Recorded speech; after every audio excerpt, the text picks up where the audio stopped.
Ganda dito guys, oh. Yung kasi yun, parang may isla-isla pa, oh. Yan. Kaso bawal alimasag. Bawal mag-alimasag tapos mamana. Pwede lang bigwit, mamingwit. Pwede lang mamingwit. Ayan, may isda, oh. Liit, dalawa. Pwede lang mamingwit.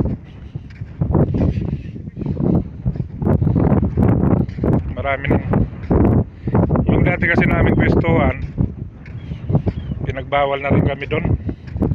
Kaya hindi na kami nakakapunta doon. Hindi na kami nakakapag-isda doon. Sigurado dami ng pusit doon.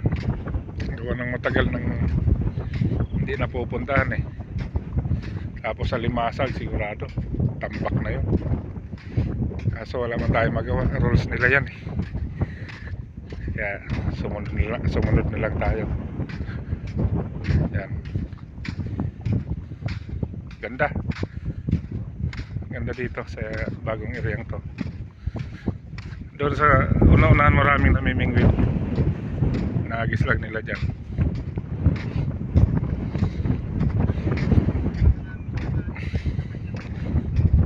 Ganda na sana mamusit.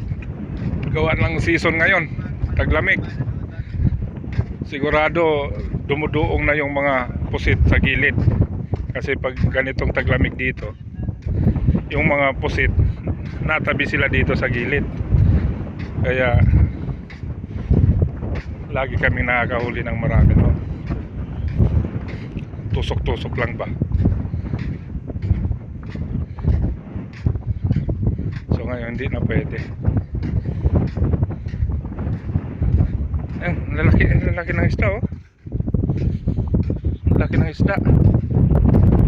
Siguro sa susunod na balik namin dito, provide kami ng pamingwit. Para yun na lang pinaka natin dito, activity dito sa area to. Bagong spot.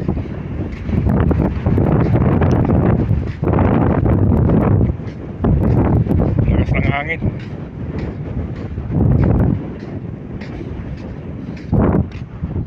Tsaka mas pino ang buhangin dito sa bago na tong pinunta namin kaysa dun sa dati naming spot. Mas pino ang buhangin dito. So yun guys, survey lang muna kami dito, survey kung anong dapat gawin dito. Kaya wala muna tayo, mag-ano muna kami, provide ng pamingwit. Tapos siguro isang linggo